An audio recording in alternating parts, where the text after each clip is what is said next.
ఓం నమ శివాయ శ్రీ మాత్రే నమః. మిత్రులకి శ్రేయోభిలాషులకి అలాగే నన్ను ఎంతగా ఆదరిస్తున్న యూట్యూబ్ ప్రేక్షకులందరికీ కూడా పేరు పేరు ధన్యవాదాలు. ఈరోజు మనం ఒక అద్భుతమైన ఉపాయం తెలుసుకుందాం. చాలామంది మిత్రులు మెయిల్స్లోను కామెంట్స్లోనూ శత్రువులు మమ్మల్ని చాలా ఇబ్బంది పెడుతున్నారండి, మా ఆస్తులు తీసేసుకుంటున్నారు, మాతో డబ్బులు తీసుకొని మమ్మల్ని చంపేస్తామంటున్నారు, అలాగే మా వ్యాపారాల్ని నష్టం కలిగిస్తున్నారు, మమ్మల్ని అనవసరంగా మా తప్పు లేకపోయినా మమ్మల్ని చాలా రకాలుగా ఇబ్బందులు కలిగిస్తూ మానసికంగా, శారీరకంగా, ఆర్థికంగా కూడా మేము ఇబ్బందులు పడుతున్నాము, మేము ఖర్చు పెట్టుకోలేము, మా అంతటికి మేముగా చేసుకోగలిగే ఏదన్నా ఉపాయం ఉంటే చెప్పండి అని చాలామంది మిత్రులు అడగడం జరిగింది. వారందరి కోసం ఈ రోజున ఒక తాంత్రిక ఉపాయంలో ఒక చిన్న అద్భుతమైన శక్తి కలిగిన ఉపాయాన్ని తెలియజేస్తాను. ఎవరు చేసుకోవాలి, ఎలా చేయాలి, ఏ విధంగా చేయాలి, ఇందుట్లో ఉన్న నియమాలు ఏంటి, ఏ విధంగా చేయకూడదో కూడా చెప్తాను, చాలా క్లియర్గా చెప్తాను. ఈ ఉపాయానికి కావాల్సింది మినువులు, నల్ల మినువులు, అలాగే కోస్త బియ్యం, ఒక నిమ్మకాయ. ఎక్కడ చేయాలి, ఎలా చేయాలో మీకు చెప్తాను. ఎందుకంటే శత్రువులు అనగానే మనం చాలా వరకు మనని ఇబ్బంది పెట్టేవారు, మనని ఇబ్బంది పెడుతూ వారు మనని ఆర్థికంగా, వ్యాపారపరంగా, సామాజికంగా, ఆస్తుల పరంగా ఇలాంటి విషయాల్లో మన తప్పు లేకుండా మన ఇబ్బంది పెడుతూ ఉంటేనే ఈ ఉపాయాన్ని చేయాలి. అలాగే ఒకవేళ మనం ఏదో వాడి మీద కోపంతోనో లేకపోతే అసూయతోనో ద్వేషంతోనో, అంటే మనకు వాడి శత్రుత్వం లేకపోయినా మనం చేస్తే మనం వాడి ఏమి అవ్వాలనుకుంటామో అది మనం అయిపోతాం. ఈ ఉపాయానికి ఉన్న శక్తి లాంటిది. అలాగే ఈ ఉపాయానికి ఏ రోజునైనా ఏ సమయంలో అయినా చేయవచ్చు. అలాగే ఈ ఉపాయానికి ఎలాంటి ఆహార నియమాలు ఏమీ లేదు. ఈ ఉపాయానికి ఆడవారైన మగవారిని చేయవచ్చు, కానీ ఉపాయం చేసే ప్లేస్ మాత్రం అది మనం శ్మశానంలో చేయాలి. అంటే ఎక్కడైతే ఈ శ్మశానాలు ఉంటాయో, ఖాళీ ప్రదేశాలు ఉంటాయో అక్కడ మాత్రమే చేయాలి. అలాగే ఈ ఉపాయాన్ని చేస్తున్న వారి మానసిక స్థితి, అలాగే శారీరక పరిస్థితి ఇవన్నీ కూడా బాగుండి ఉండాలి. ఎందుకంటే ఇది చాలా శక్తివంతమైన ఉపాయం. ఈ ఉపాయం చేస్తున్నప్పుడు ఎవరూ కూడా చూడకూడదు. ఈ ఉపాయం చేస్తూ ఈ వస్తువులు పట్టుకుని వెళ్తున్నప్పుడు కూడా ఎవరికి చెప్పకూడదు. ఈ ఉపాయం మీరు చేయడానికి వెళ్ళే ప్రదేశంలో కానీ తర్వాత కానీ ఏ విధంగా చేయాలో నేను తెలియజేస్తాను. ఎందుకంటే ఈ ఉపాయం మిమ్మల్ని ఇబ్బంది పెట్టేవారికి మాత్రమే చేయాలి. అంతేకాని మీరు కోపంతో పగతో చేస్తే మీరు ఏదైతే అనుకుంటారో అది మీకే జరుగుతుంది, అది గుర్తుంచుకోండి.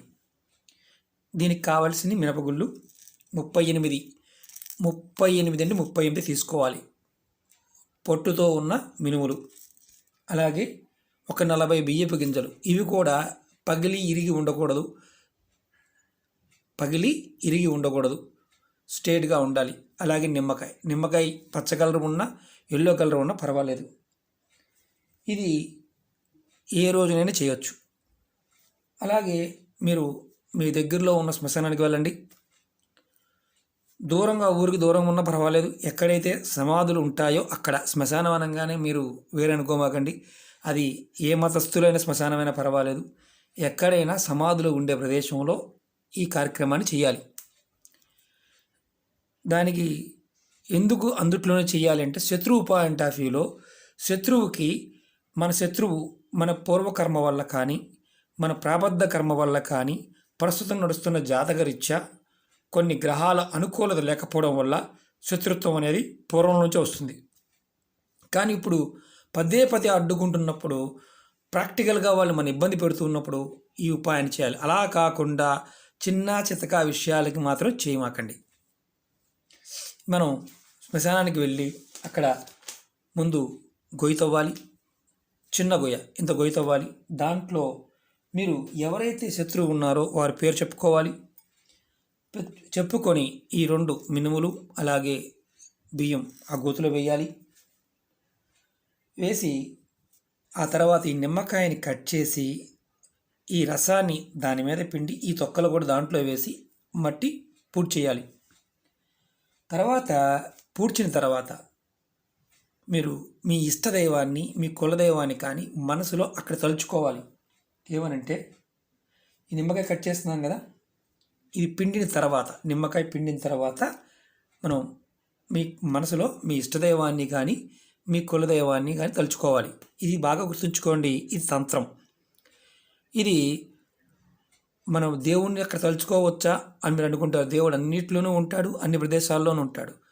తలుచుకొని ఎవరైతే మీ శత్రువు మీరు ఏం కావాలనుకుంటున్నారో అతను మీకు మిత్రువుగా కావాలనుకుంటే మిత్రువుగా మారతాడు.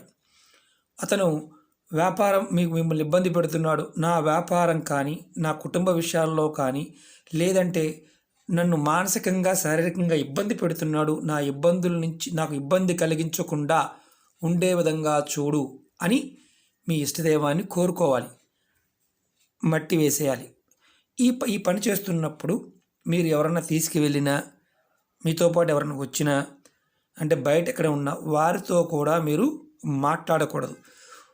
వీలైనంత వరకు ఈ ఉపాయం చేస్తున్నప్పుడు ఎవరితో మాట్లాడకూడదు, మీ అంతటికి మీరుగా చేసుకోవాలి.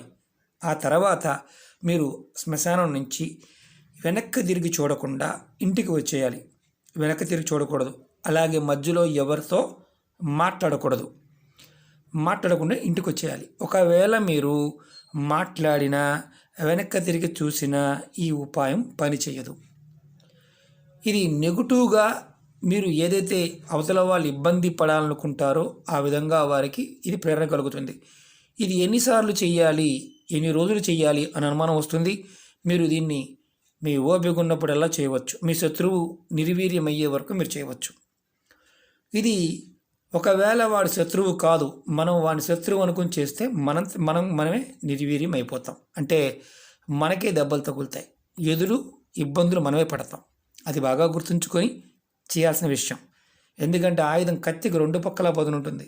అది సరిగ్గా వాడుకుంటే మనకు రక్షణగా పనిచేస్తుంది. అదే ఆయుధం మనం సరిగా వాడుకోకపోతే మననే శిక్షిస్తుంది, అంటే మనకే తెగుతుంది. తంత్రాలు కూడా జాగ్రత్తగా చేయాలి. ఇలాంటివి మనం మనసు, మన శరీరం, మన బుద్ధి, ప్రేరణ అంటే ఈ 3 కూడా సరైన దారిలో ఉన్నప్పుడే ఇలాంటి ఫలితాలు వస్తాయి. ఇలా కాకుండా ఏదో ఎందుట్లో అంటే ఇప్పుడు చెప్పిన దాంట్లో ఒకవేళ మీరు మాట్లాడినా ఈ పట్టుకుని వెళ్తున్నప్పుడు ఎవరన్నా ఎక్కడికి వెళ్తున్నావు అని అడిగినా ఇది పనిచేయదు. మీరు ఆ రోజు మళ్ళీ వేరే రోజు చేసుకోవాల్సిందే. ఇది చేస్తున్నప్పుడు బయట వాళ్ళు కానీ ఇంకెవరన్నా చూసినా, ఇప్పుడు మీతో పాటు మీ స్నేహితులు వచ్చారు, మీరు ఎవరైనా వచ్చారు, వారు శ్మశానంలోకి రాకూడదు, వారు బయట ఉండాలి. తర్వాత మీరు బండి స్టెప్ 2 వీలర్ వేసుకువెళ్ళినా ఏది వేసుకువెళ్ళినా మీరు స్టార్ట్ చేసిన తర్వాత వెనక్కి తిరిగి చూడకుండా ఇంటికి వచ్చేయాలి. ఇంటికి వచ్చిన తర్వాత కంపల్సరిగా మీరు కాళ్ళు చేతులు కడుక్కొని ఇంట్లోకి రావాలి. అప్పటి వరకు కూడా మీరు ఎవరితోనూ మాట్లాడకూడదు. అది ఫోన్లో కూడా మాట్లాడకూడదు. ఇది గుర్తుంచుకోవాలి. ఎందుకంటే ఇది చాలా అద్భుతంగా పనిచేసే తంత్రం. ఎంత పెద్ద శత్రువు అయినా సరే నిర్వీర్యమైపోతాడు. ఖర్చు తక్కువే, కానీ దీంట్లో ఏదైతే ఏమాత్రం చిన్న మిస్టేక్ జరిగినా ఈ ఉపాయం ఫలితాన్ని ఇవ్వదు. కాబట్టి మిమ్మల్ని ఇబ్బంది పెట్టేవారు ఇక భయంకరమైన శత్రువు అనుకున్నప్పుడు ఈ ఉపాయాన్ని ప్రయత్నించేయండి. అలాగే శత్రువులు బాగుంటే వీళ్ళు చాలా ఉపాయాలు చెప్పాను. కొంతమందికి పనిచేస్తాయి, కొంతమందికి పని చేయవు. కారణం ఏంటంటే మానసిక స్థితి, విధానము, చేసే విధానం చాలా ఇంపార్టెంట్. ప్రాకృతికపరమైన శక్తి ఈ ఉపాయాల్లో ఉంటుంది కాబట్టే మనకి సహాయం చేస్తాయి. అది మన నిజాయితీగా ఉన్నప్పుడు మాత్రమే. అలా కాకుండా మనం ఎదుటి వారిని ఇబ్బంది పెట్టాలని ప్రయత్నం చేస్తే అది ఏదైతే చేస్తున్నామో అది మనకే తగులుతుంది. కాబట్టి గుర్తుంచుకోండి. ఓకే మిత్రులారా, ఇది అర్థం కాకపోతే 1-2 సార్లు చూడండి. ఒకవేళ మీకు అర్థం కాకపోతే ఈ వీడియో చేయటం మానేయండి. అలాగే మీకు ఈ వీడియో నచ్చినట్టు లైక్ చేయండి, నా ఛానల్ సబ్స్క్రైబ్ చేసుకోండి, గంట సింబల్ని యాక్టివేట్ చేసుకోండి, 10 మంది మిత్రులకి షేర్ చేయండి. ఓం నమః శివాయ, శ్రీమాత్రే నమః.